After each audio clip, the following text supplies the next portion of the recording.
Welcome. I'm so excited you're here. I'm happy to be with you. I'm actually curious what made you turn the Zoom on today? If you could describe in maybe just a few words or even one word, what is it that made you turn Zoom on today? I would really appreciate. So in the chat, for some, it will be your spouse dragged you here.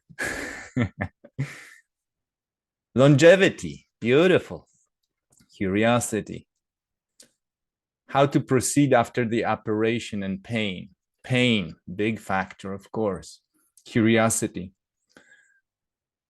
Reliable information.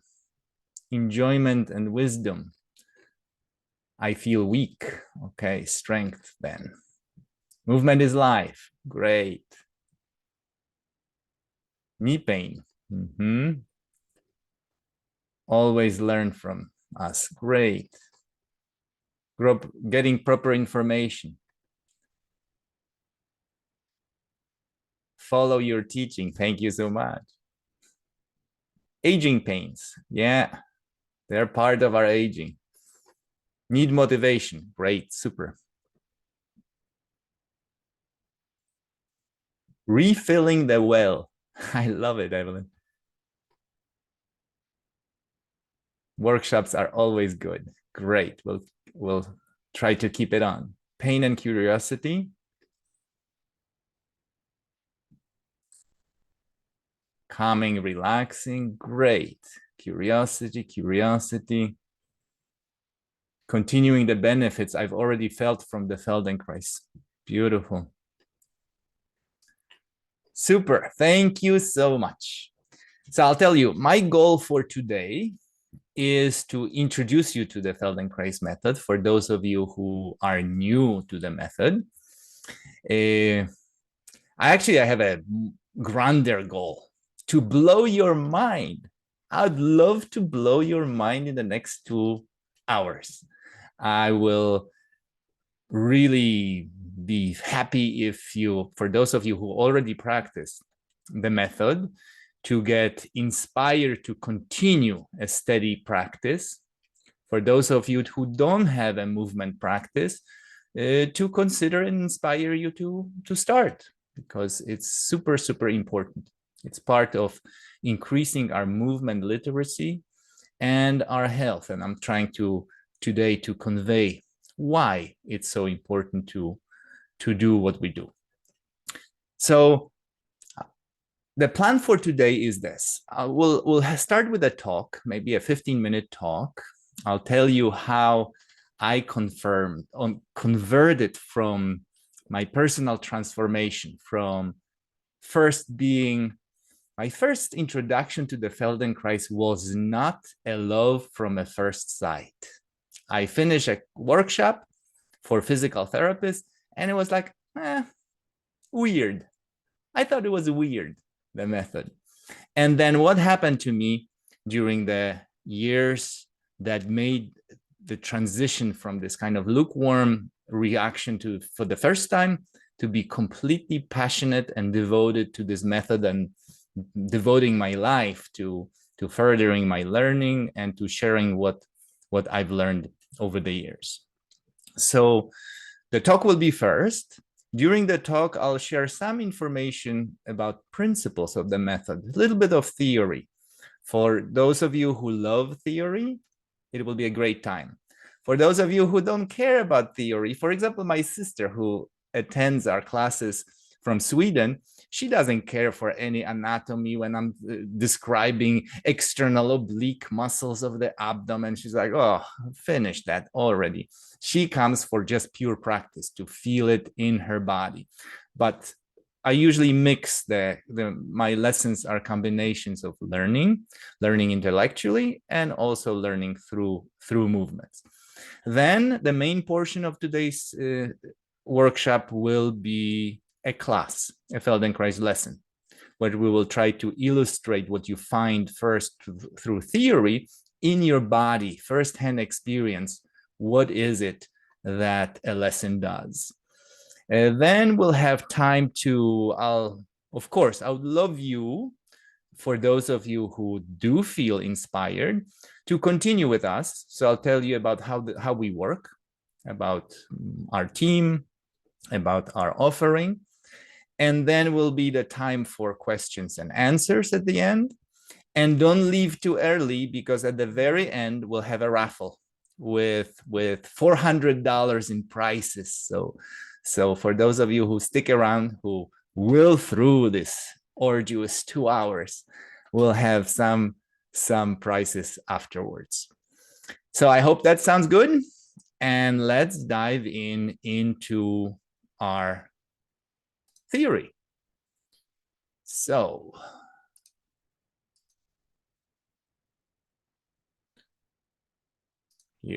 here's the fellow who started this method, Dr. Feldenkrais. And like I said at the beginning, my first introduction to this, I was not blown away. It was okay. I wasn't turned off, but I left the workshop feeling that at some point I will investigate a little bit more, but at that time I felt it was enough. Then I started to use the material that I learned in these 2-day workshops that I attended, and the response from my clients was quite positive. Then I started to read a little bit more, listen a little bit more, and I'll tell you, there were 3 strikes that completely converted me. The first strike was Dr. Feldenkrais's lecture at CERN. It's in Switzerland. Because he was a physicist, he was invited by his colleagues, scientists, to CERN to give a lecture why he abandoned physics and what is that quackery that he does. Like, how come you let go of physics, a prominent position at the lab, working with Joliot-Curie in like frontiers of physics, and to give that career up and to do the weird things that he did. So he described, and here the next slide is that first strike, that description of what his method is, which is what he said, that what he does is he combines and connects and improves the working of the nervous system, the working of the skeleton, the working of muscles, and how the person interacts with their environment. The environment could be social, it could be physical, it could be gravity, it could be floor and supporting surfaces. So what he does is that connection of these 4 elements. And let's go a little bit into how he goes about improving each of them. And maybe I'll talk first about the first 2, and during the lesson, we'll have the opportunity to notice and learn about how he dealt with muscles and this concept of the navigating environment. So first is the nervous system. Think a moment, like, why do we have nervous system? What are the functions, the main functions of the nervous system? So basically, there are 3 functions of the nervous system. The first one is sensory. Sensory, gathering information from outside world and inside world. What you're doing right now, you're looking at the screen, your eyes, you're getting the sensory information, and you interpret that. So the second role, second function of the nervous system is interpretation. What is a sense, a particular sense that I'm getting, the impulse that I'm getting? What does it mean? In other words, it's the job of the nervous system to make sense of chaos, of all this tremendous amount of information that we're gathering every second, to make sense of it. And then the third role of the executive, of the nervous system is executive. It's some form of doing. What do you do with that information? How do you respond to it? How do you act? It could be, most often, it's a motor response, meaning movement. Most often, the executive function translates in some kind of doing, some kind of acting, whether you play tennis or whether you tie your shoes or whether you react by saying something even. You need motor functions to say something. Even thinking, one could argue, that has some motor component, that it's not completely abstract thinking outside of the body. So these are the three roles. And in order to improve the nervous system, we need to improve sensory, meaning how do you sense yourself? How do you see, how you hear, how you feel yourself internally? Then interpretation, whether what you sense, how you sense your body, whether it's accurate, whether it makes sense, or whether it's confusing. And then, of course, movement. Improving movement is how we improve our nervous system. And the goal for that is not necessarily to be always so aware of everything. Like, let's say you're walking on the street and you don't want to pay attention to every step. Every time you put your heel on the ground, you're feeling which part. This will be arduous. This will be a heavy work for your nervous system. By the way, our nervous system consumes a lot of energy. 20% of calories that you burn in your body are burned by your brain processing what's going on. So the improvement of your posture and movement, my goal always working with clients is not for you to be, okay, so what if you can improve your posture, but you have to think about it all the time? The telephone will call, the ring, and you answer the telephone and you slump back into your old posture. So the real deal is, can we shift the control over your movements, over your posture, to the lower centers of your nervous system? Because that's energy conservation. That means more efficient function. And that's in sports, and that's in everything. Tying shoes, sitting, standing, how you breathe. You could start, I could turn your attention now to breathing, and you say, oh, I'm holding my breath, so let me take deep breath. That kind of shifting your attention to better, quote unquote, better breathing requires upper centers. It requires your thinking. That is not efficient. The good breath happens if it's spontaneous, if it's happening in the background and you don't even think about it. So our goal is to shift those control centers to lower parts, preferably to something that's called CPG, central pattern generators, where you can exist and move and function beautifully without bothering the brain. Now, or the upper brain, that's what I meant. Now, sensory. So I said the job of your nervous system is to sense and to interpret. Look at the screen, look at the square, inside square. There's no hidden game somewhere outside that square that you see. How many circles do you see here? I would be curious, maybe in the chat, you could tell me how many circles you see in this picture. Some of you will say, circles, I don't see any. Somebody said 12, 16, wow, 0, 16, 3, the letter O, 16, 16, none. Good. So some of you saw 16 circles, and you are correct. Let's look at them.